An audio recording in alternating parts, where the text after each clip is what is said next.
Hello YouTube, this is Morgan Airspeed Prime here with my next Boruto anime review. This one's going to be for episode 200 of the anime. Really cool milestone for the series to reach, and on a very good episode. This episode adapts the rest of chapter 34 of the manga, which is a very good chapter. And again, it does it pretty accurately. This time out, because there's a couple of pages already adapted from the previous episode, they add in a couple of extra scenes, but it's nothing sort of too substantial in the sense that the wholly new stuff is basically the Sarada training with Sasuke, the Chidori scenes, and then just a few other sort of moments to get across the Naruto training Kawaki a little bit more.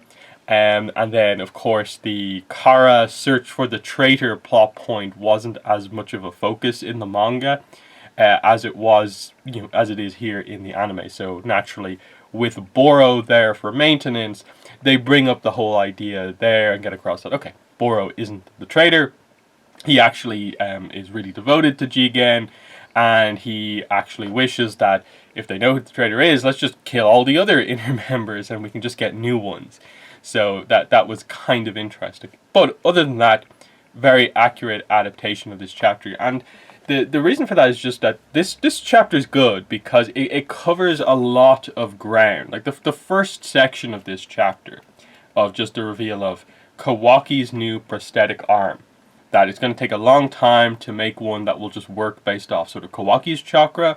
So Naruto comes up with the idea of just, okay, give him one of the prototype arms that you made for me, and I'll just power it myself. I'll, quite literally show chakras connecting power by, I'll be the power source for this, arm that was made for me, but will work for Kawaki here. So this is just another moment of sort of Naruto 1, making it up to Kawaki for the fact that Kawaki got injured trying to protect him and Himawari. So there's a reason to sort of pay that back, but just in general, that Naruto is willing to do this for Kawaki. That, sure, it means it's not going to work, the arm isn't going to work when Naruto is asleep or, unconscious, whatever.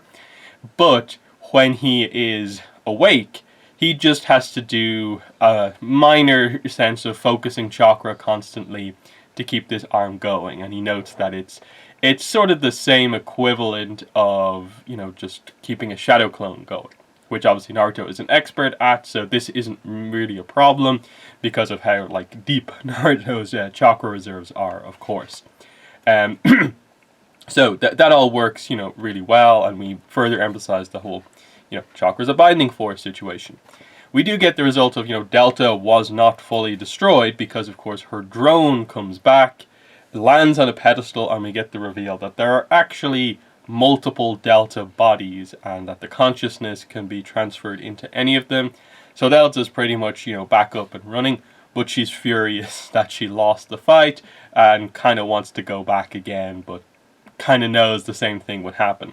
So she gets a little bit made fun of by the others, but in general, she's just here to sort of report what she's found out. You get Boro laughing at her again, and, Code is like, oh, maybe it's my time to shine. But Jigen walks in, and this is where we get the big reveal for the Kara organization and Jigen, that Delta relays to him that there is someone else who has a karma mark.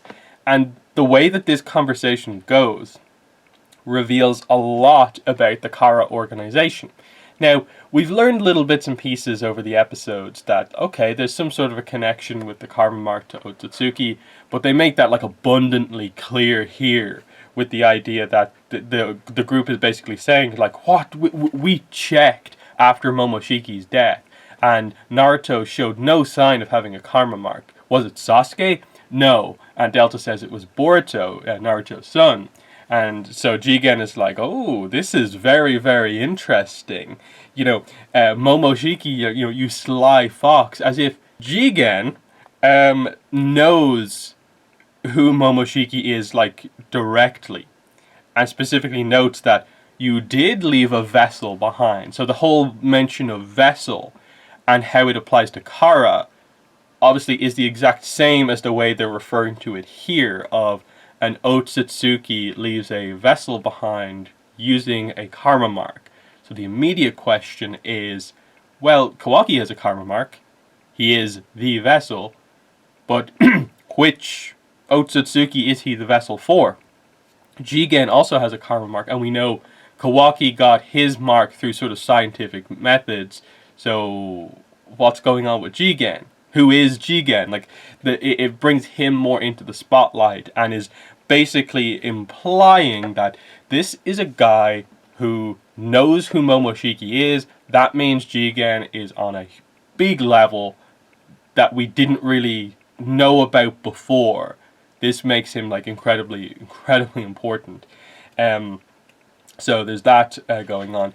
We get a few extra scenes as we see Naruto, Sasuke, Sai, and Shikamaru sort of discussing how to handle things. And obviously we get Shikamaru is being very cautious with Kawaki, but he also wants to do more research into Kara. So Sasuke is sent out on like a very important mission that only he can do.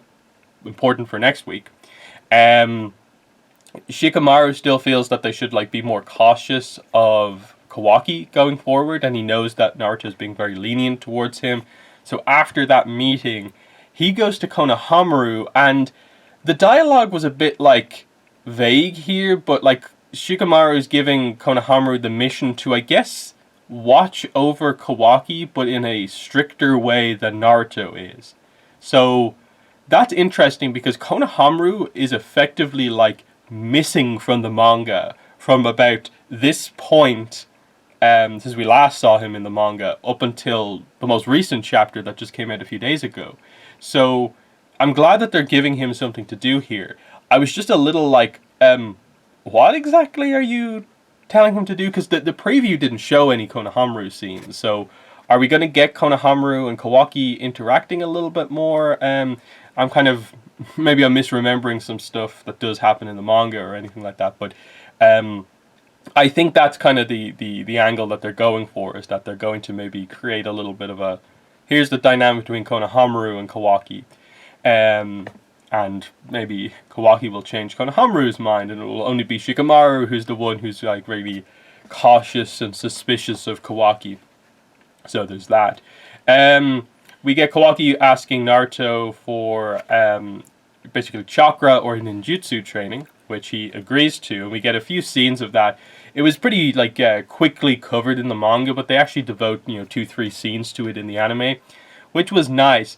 Basically just getting across the idea that Kawaki is sort of struggling to adapt to sort of fighting and not relying on the karma mark. That he's so used to that being the source of his power, as well as his body augmentations, that he's struggling to remember to like, okay, I need to infuse chakra and then do something with it.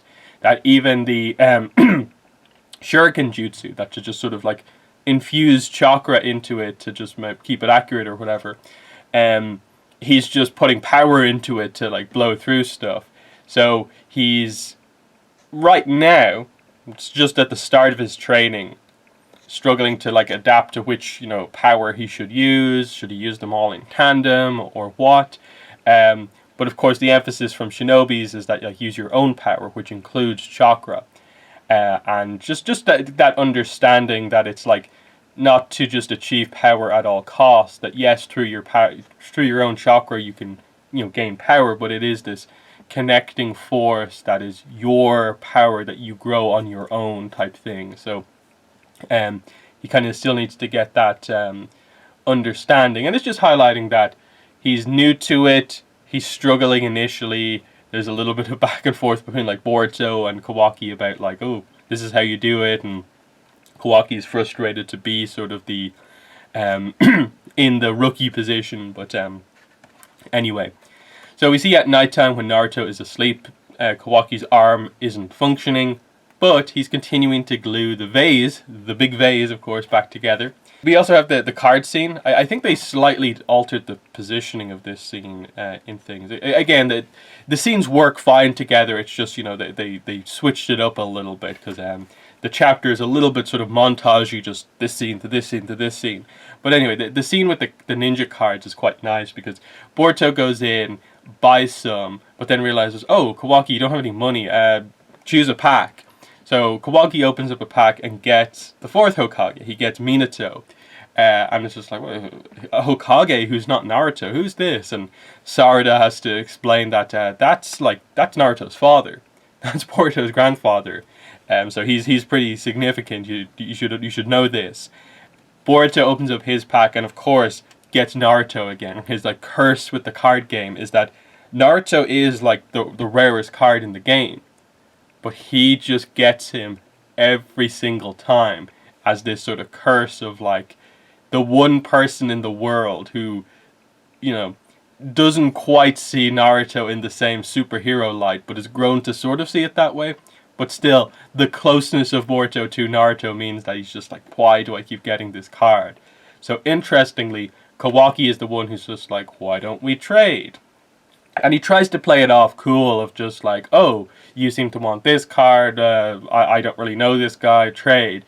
But the what he's keeping under the surface is, of course, he really wants the Naruto card, but because he's grown really attached to Naruto, and has come to sort of see him as the good father figure in his life, which he hasn't had anywhere else. So that's the significance here. Now, interestingly, in this card scene, in the manga, they have Shigadai's team there, along with all the other characters.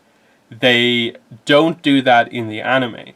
So you miss out on, I suppose, just the idea that Inojin, Chocho, and Shikadai actually meet Kawaki in this scene. It doesn't happen here.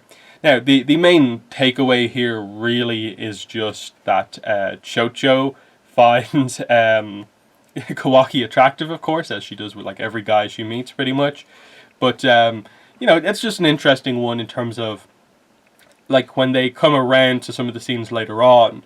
Are they going to have like an anime scene or an anime episode where like he specifically focuses on meeting this team or this character?